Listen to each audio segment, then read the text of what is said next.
Oke, mari kita bahas sesuatu yang sebenarnya ada di sekitar kita setiap hari, bahkan mungkin sekarang sedang mengintai kita, ancaman siber.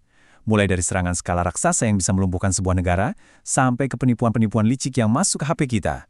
Ini udah bukan lagi sekedar masalah IT ya, ini adalah medan perang baru yang mengancam keamanan sipil dan kedaulatan nasional kita. Coba deh, kita mulai dengan pertanyaan yang saya yakin jawabannya udah pasti iya. Pernah nggak Anda dapat pesan kayak gini? Pesan aneh di WhatsApp atau SMS yang janjinya tuh kedengeran terlalu bagus buat jadi kenyataan. Nah, ini dia. Persis kayak gini. Kelihatannya sepele ya, mungkin malah bikin kita senyum-senyum sendiri. Tapi jangan salah, justru ini adalah pancingan yang paling sering berhasil.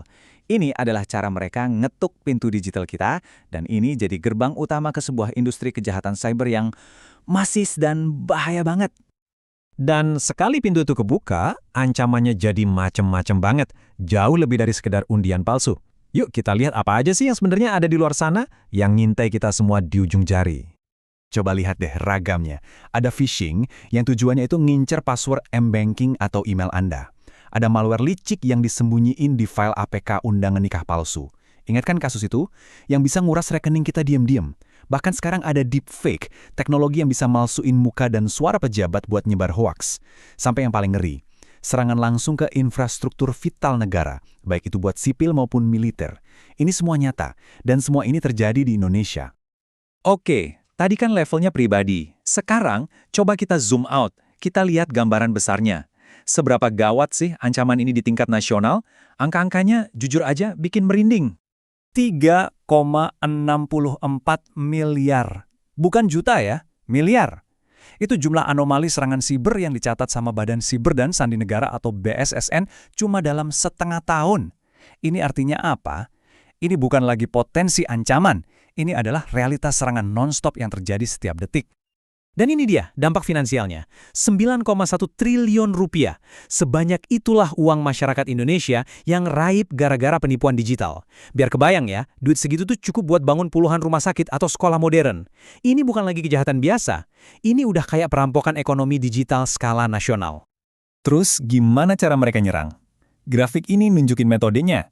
Coba lihat yang paling atas, generic protokol command decode. Gampangnya, ini kayak si penyerang ngomong pakai bahasa rahasia buat ngecoh sistem keamanan. Tapi yang lebih bahaya, itu yang kedua, attempted administrator privilege game. Nah, ini ngeri banget. Ini bukan lagi maling yang masuk rumah, ini adalah upaya mereka buat nyuri kunci masternya. Kalau dapat, mereka bisa ngendaliin seluruh bangunan digital kita. Nah, untuk ngerti dampak nyatanya, nggak ada contoh yang lebih pas dan lebih baru dari krisis yang nimpa Pusat Data Nasional alias PDN. Ini benar-benar jadi studi kasus gimana serangan siber bisa melumpuhkan sebuah negara. Biang keladi di kasus PDN ini namanya ransomware. Sederhananya gini deh, bayangin data-data penting kita dimasukin ke brankas digital sama peretas, terus brankasnya dikunci. Nah, kita disuruh bayar tebusan yang gede banget buat dapat kuncinya lagi. Itulah yang terjadi sama data-data vital pemerintah kita. Jadi, di bulan Juni 2024, ransomware jenis Lockbit 3.0 berhasil nyandra sistem PDN. Akibatnya, wah, ratusan layanan publik, dari imigrasi sampai layanan kementerian lain, lumpuh total. Dan peretasnya nggak main-main, mereka minta tebusan senilai 8 juta dolar AS. Jadi, apa pelajarannya dari krisis ini? Kejadian PDN ini benar-benar ngebuka boroknya. Manajemen keamanan yang lemah, nggak adanya sistem backup data yang proper, ini fatal banget, dan tata kelola digital yang berantakan. Dampak terbesarnya bukan cuma soal teknis, tapi kepercayaan publik yang langsung anjlok. Setelah lihat masalah segede itu, mungkin Anda jadi mikir, terus saya bisa apa? Jawabannya, banyak banget. Sekarang kita pindah dari masalah ke solusi, dan kita mulai dari pertahanan diri kita masing-masing. Ini dia, 4 pilar buat bangun benteng digital Anda. Nomor 1, dan tolong dicatat, ini paling penting, aktifkan autentikasi multifaktor atau MFA.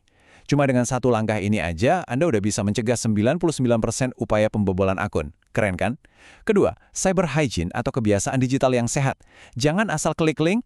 Ketiga, verifikasi dulu sebelum percaya. Mau install aplikasi atau dapat info baru, cek dulu kebenarannya. Dan yang terakhir, rutin perbarui aplikasi dan tolong gunakan kata sandi yang kuat dan beda-beda untuk setiap akun. Tentunya, pertahanan pribadi aja nggak cukup dong. Keamanan cyber itu tanggung jawab kita bareng-bareng.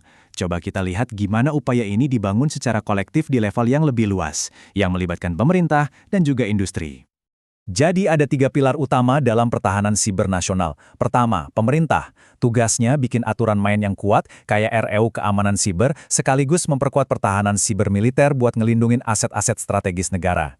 Kedua, korporasi. Mereka nggak cuma harus investasi teknologi canggih, tapi juga harus ubah pola pikir pakai prinsip Zero Trust. Artinya, jangan percaya siapapun di jaringan secara otomatis. Selalu verifikasi. Dan pilar ketiga yang jadi kuncinya, kolaborasi. Pemerintah, swasta, dan masyarakat harus kerja bareng, saling berbagi info ancaman supaya bisa bertahan sama-sama. Nah, kutipan ini ngerangkum semuanya dengan sangat pas. Keamanan siber itu udah bukan lagi urusan anak IT di ruang server aja. Ini udah jadi bagian inti dari strategi, dari inovasi, dan dari budaya setiap organisasi yang mau maju di era digital. Ini tanggung jawab kita semua. Pada akhirnya, kita semua berdiri di sebuah persimpangan. Teknologi digital ini menawarkan janji kemajuan yang luar biasa, tapi di saat yang sama juga membawa ancaman yang sangat nyata. Jadi, masa depan ini bakal jadi sebuah anugerah atau justru malapetaka? Jawabannya bukan ditentukan oleh teknologinya, tapi oleh kesiapan kita, kewaspadaan kita, dan kemauan kita untuk berkolaborasi. Pilihan itu ada di tangan kita semua.